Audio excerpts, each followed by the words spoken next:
My best friend turned out to be the enemy. I've always considered Julie my best friend, the one who knows me best. But as the years went by, I began to notice that there was something off about her behavior. Her comments about my appearance and actions became more and more venomous, and her attention became obsessive. I soon realized that her influence on my life went beyond mere communication. And then, when I dared to confront her, it turned into a nightmare. My name is Lisa, I'm 32 years old, and I've spent most of my life in the small town of Beaver Dam, Wisconsin. Everyone knows each other here, and even if someone has moved to another town, they still come back for the holidays to see family and old friends. My house was on a street lined with oak trees, and every morning I woke up to the sound of birds singing and the smell of freshly cut grass. We had a small but cozy house with a white picket fence and a green front porch lawn that my father mowed every Saturday morning. In the summer we would have barbecues for the neighbors, and they would come over with their kids, homemade pies, and jokes about my mother who always made the most delicious apple pie in the neighborhood. My family was an ordinary American family. My mom worked as an elementary school teacher, my dad worked as an engineer for a local construction company, and my little brother, Mike, was always trying to catch fish in the pond behind our house. Mom loved to read books in the evenings, sitting in a rocking chair on the terrace, and Dad loved to make something useful for the house. Every Sunday we would go to church as a family, and then come home and cook a big dinner that ended with Mom's signature cherry charlotte. But the most important thing in my life was Julie. We met in 5th grade when she transferred to our school from out of town. Back then, I was a quiet and shy kid who preferred to spend her time reading books or drawing instead of running around the yard with the other kids. Julie was the complete opposite, bright, boisterous, always surrounded by a crowd of friends. She could relate to anyone, whether it was a math teacher or a bully from high school.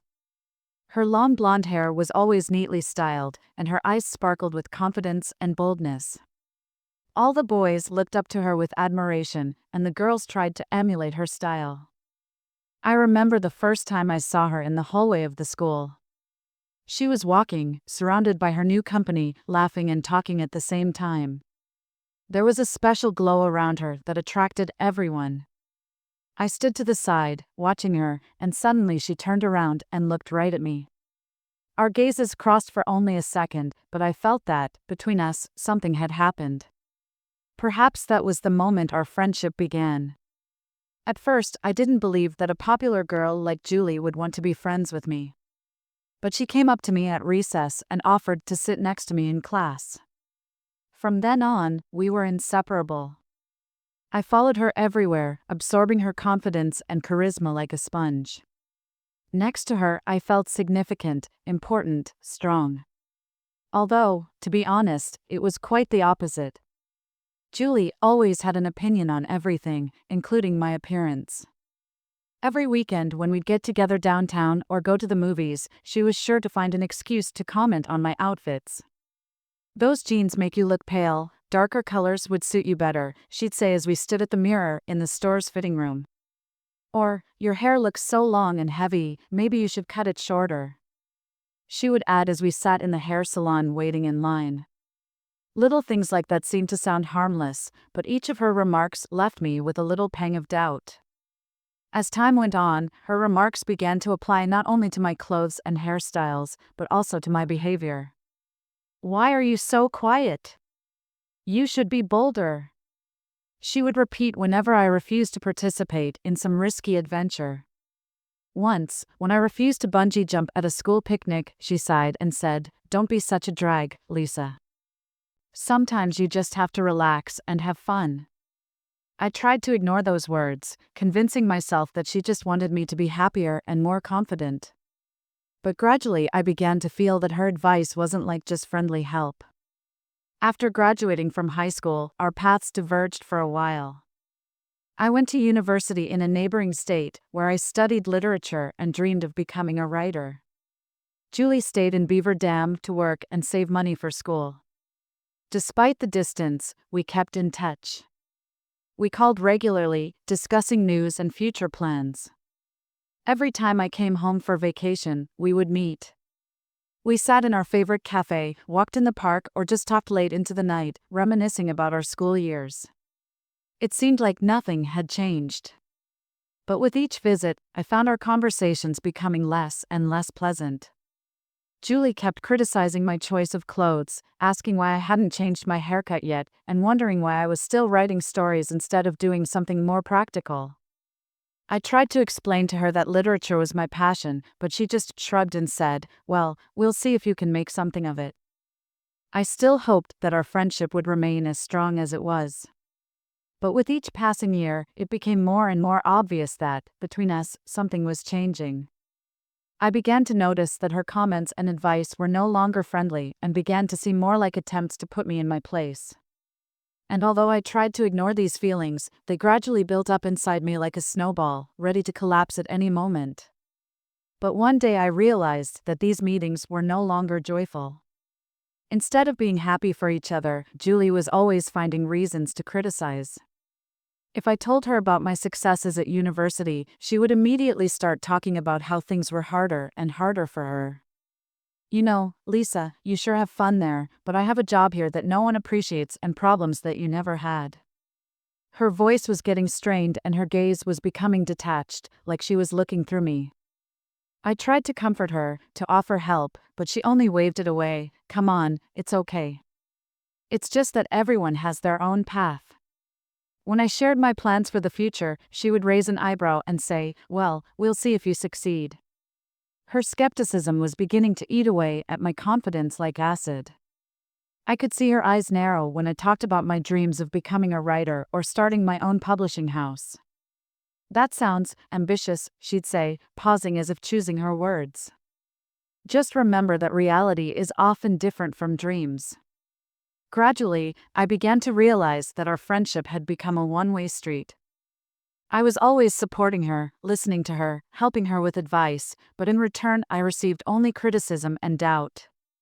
This became especially evident when I met my future husband, Mark. He was a wonderful man, kind, caring, with a great sense of humor.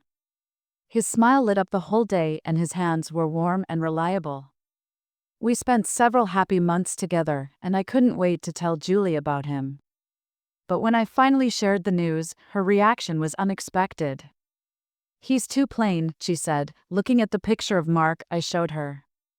"There's no fire in him, no passion. You deserve better." Those words hurt me, because Mark really did love me and did everything he could to make me happy. I tried to explain to her that what mattered most to me was his kindness and support, but she just shook her head. "You just don't see it, Lisa. He's not the right person to take you to the next level." Every meeting with Julie became a challenge. I could feel her criticism slowly eroding my confidence in myself and my decisions. One day, after another conversation in which she again questioned my plans and choice of partner, I realized I couldn't take it anymore. I thought for a long time about what to do. Breaking up with my childhood friend wasn't easy, but I realized that otherwise my self-esteem would continue to plummet. I decided to have a serious conversation. That evening I called Julie and asked her to meet me. We agreed to see each other at our favorite cafe, where we had once spent hours talking about nothing and dreaming about the future. I arrived first and ordered a cup of hot tea, trying to calm my trembling hands. When Julie walked in, I noticed right away that she looked tired and stressed. We exchanged greetings, but the atmosphere between us was taut as a string.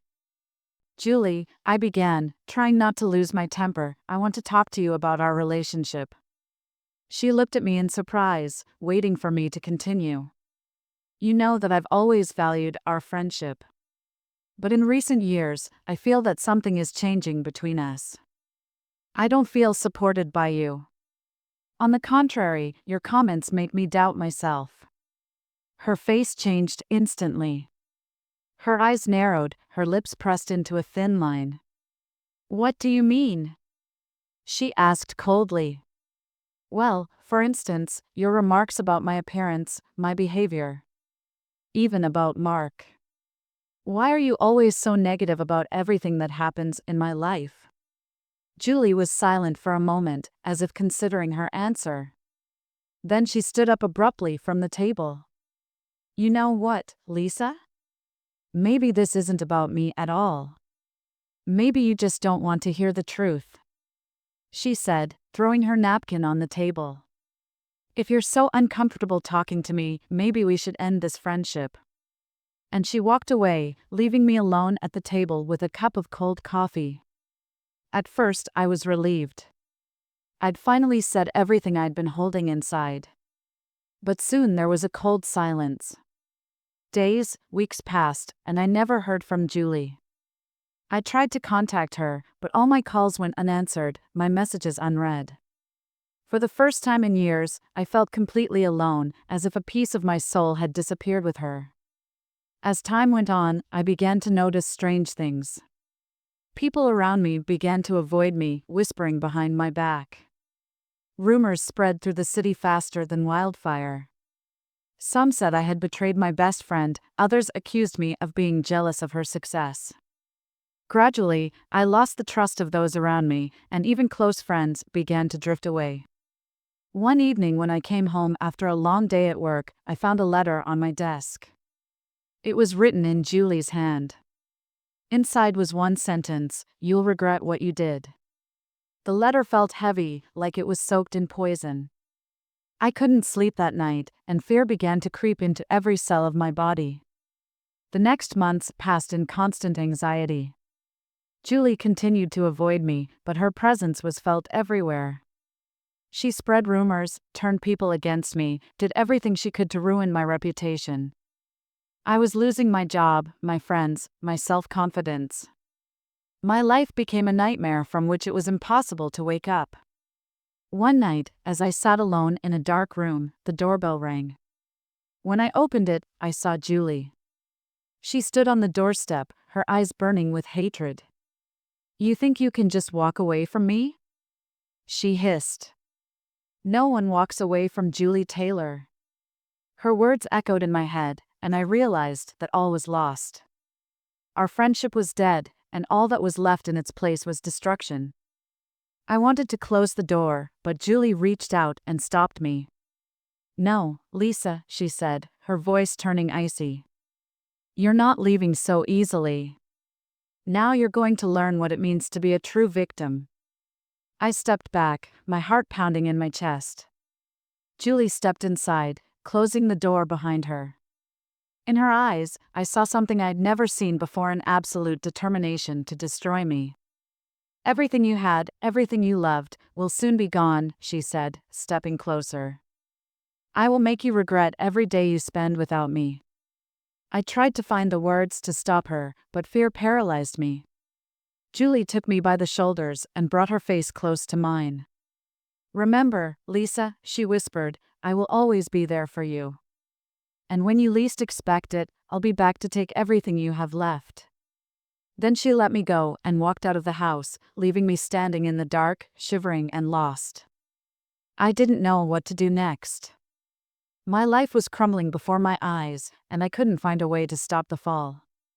Days passed in fear and anticipation of the next blow. Julie continued to destroy my life, using any means to hurt me.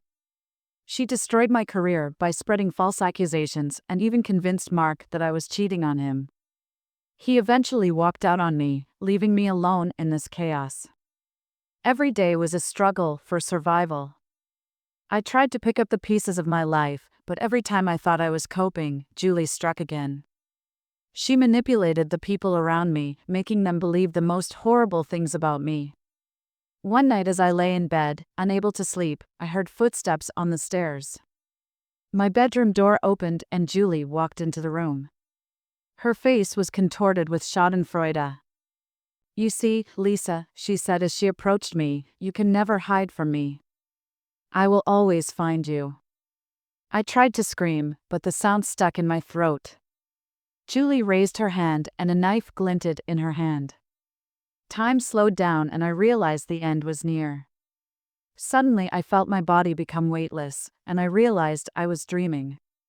I closed my eyes and tried to wake up, but the vision continued to haunt me. When I finally opened my eyes, the room was dark and the silence enveloped me like a heavy blanket. My heart pounded frantically in my chest, and it took me a long time to come to my senses. The dream was so real that I couldn't shake the feeling that Julie was really here, in my bedroom. I sat up on the bed, turning on the light, and looked around. Everything was in its place, and nothing reminded me of the recent nightmare. But the fear remained, and I couldn't shake the thought that the dream had been a warning.